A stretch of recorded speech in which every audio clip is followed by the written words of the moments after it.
Welcome, friends, to So Basic with a Little Extra. My name is Anna Zugari, and if we haven't met yet, I'm just a basic girl with a little extra. My hope is that by sharing my so basic stories, you get, a little extra inspiration, a little extra encouragement, or an extra laugh. So today, I want to share with you how did I become the girl boss I always wanted to be. I started to think about this a few months ago when one of my mentors asked the question, did you always knew you wanted to be a leader or you were a leader? And I was like, I always knew I wanted to be a boss, if that's what you mean. I just couldn't stop thinking about it. So I grabbed pen and paper because, I'm a list girl too, and started making a list. But let me ask you, do you know how many jobs have you had in your entire life? Let me know in the comments. So I began to start doing this timeline of all the jobs I had in my life. I came out with 17 jobs since I got my first official job in 1990 at the age of 15. My mom got me this job with one of her friends that owned a papeleria. That was back in Mexico. A papeleria was like a small corner store that sold school supplies and crafts. I think I lost it maybe 2 weeks. They fired me. My friends would show up and sit outside the store waiting for me to get off while laughing and just being all out. They will yell at me, "Hey, Julie, come on, it's time to go." Because, that's what they call me over there. Yeah, I have another name, but that's for another episode. They will just wait out there and distract me all the time while I was attending the customers. I really didn't want to be there. So, especially because I really had to do math. They didn't have a register, so I had to use a calculator, receive payment, and give out change. I was terrible. People line up, I had the big lines because I was super slow. So they fired me. It was so embarrassing for my mom because my immature self was so happy that they fired me. So I told my mom it wasn't my fault, that I tried doing the job slow, but I was doing it. And they just didn't want me there. Talk about the blaming game, right? And so then my next job was here in the United States the following year. I had a great boss, my mom. She used to clean houses and I was her assistant. I learned a lot. She taught me wonderful skills I treasure to this day, and she paid me very well, $40 a week. I was rich at 16. Then TCBY, the country's best yogurt, was my next job, and I loved it. Now, looking back, I think that was my first job where I showed my leadership skills, right? The store manager was so funny and caring. He put me in charge of the evening shifts. I felt very, very honored and privileged. He trusted me to do the closing every night. That was a big responsibility for an 18-year-old. I learned to make the best waffle cones there too. Although he didn't like to put me on that station very often because I ate them. Do you remember what was your first job? Did you love it? Now, here's a list of the jobs that follow. I was an ESL teacher, a tourist guide, an English teacher in an elementary school, a regional director of a company, and I managed 3 branches at the age of 24. A lunch lady at a private school, a teller at a money exchange place. That was the worst job ever.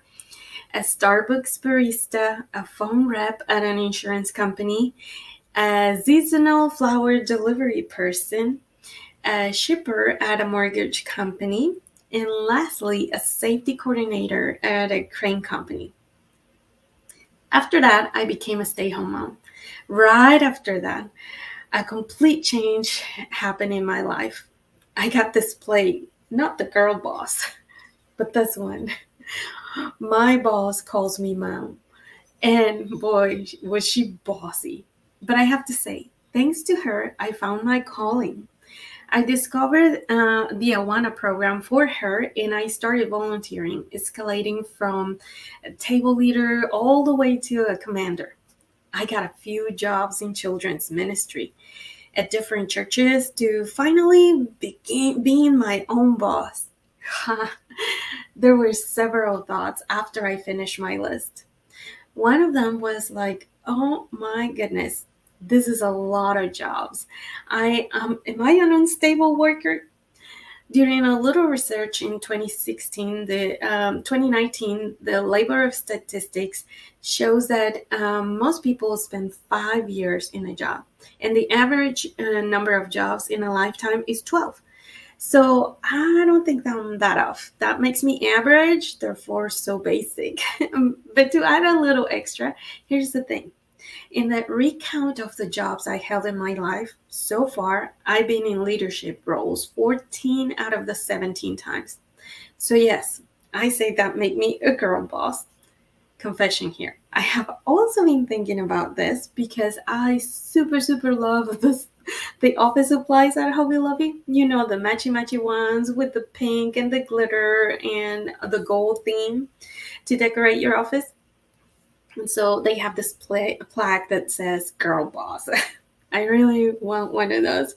They're super cute, but I think it will be a lot, for me or being extra to buy one of it.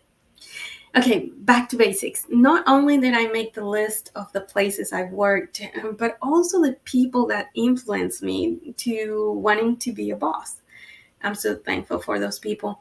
I've been blessed with amazing bosses, real leaders. Thankfully, I could only count 3 that were terrible bosses and left a mark on me. Not the good kind. But even those were teaching me something. It wasn't until about 5 years ago that I intentionally started learning the difference between being a boss and a leader. Can you think of the best boss you ever had? What about that challenging one? I found that it's really easy to be a boss, but it takes a whole lot more to be a leader.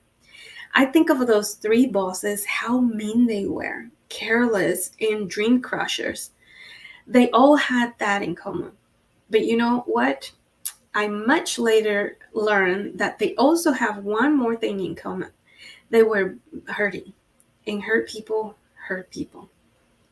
I hope and pray that in my journey of discovering the leader in me, I wasn't careless, mean, or a dream crusher too. Then again, just like those 3 people seem to be completely oblivious of their leadership, I could have been too. So today, I have the best boss I ever had. He has shown me to be the girl boss I always wanted to be. The first thing he showed me was that to be a leader, you have to be a servant before you become the girl boss.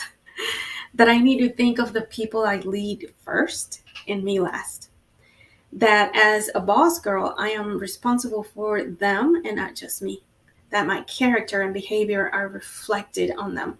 That I don't need to seek to be the girl boss, that the position is given. And more importantly, that to lead, I must follow. So my basic thought of today is that Jesus is the boss of me. He is kind, caring, and never a dream crusher. He has made me the girl boss I always wanted to be. So I want to share this piece of scripture, Luke 14:8-11. So if you have your Bible, you can grab it. But if not, I'll just read it and you can follow along. How about that? It says, when someone invites you to a wedding, feast, or conference for that matter, do not take up the place of honor at the head of the table, for a person more distinguished than you may have been invited. If so, the host who invited both of you will come and say to you, give this man your seat. Then, humiliated, you will have to take the least important place. But when you are invited, take the lowest place, so that when your host comes, he will say to you, friend, move up to a better place. Then you will be honored in the presence of all your fellow guests. For everyone who exalts himself be humiliated, and he who humbles himself will be exalted. I don't know about you, but that it's part of scripture just speaks volumes to me. Isn't that powerful? What do you think about that? I'm not sure if my parents learned this from tradition or they actually got it from scripture, but they always taught us, my brothers and I, to never sit at the head of the table unless invited to. I've been invited to sit at the head of the table a few times, and it feels such an honor and responsibility, just like being a boss. Here's a little extra. I love this quote from Gene Wilkes' book, Jesus in Leadership. God didn't go looking for leaders, God looked for obedient people, whom then he formed into leaders. So, are you a boss or are you a leader? I invite you to read Luke 14, verses 8 to 11 once more. Meditate on it and see what comes up for you. I pray that the passage speaks loudly to you and you get inspired and encouraged. That's my basic story for today, and I hope you come back next time. In the meantime, don't forget to love Jesus, obey Jesus, and tell everyone about him. Until next time.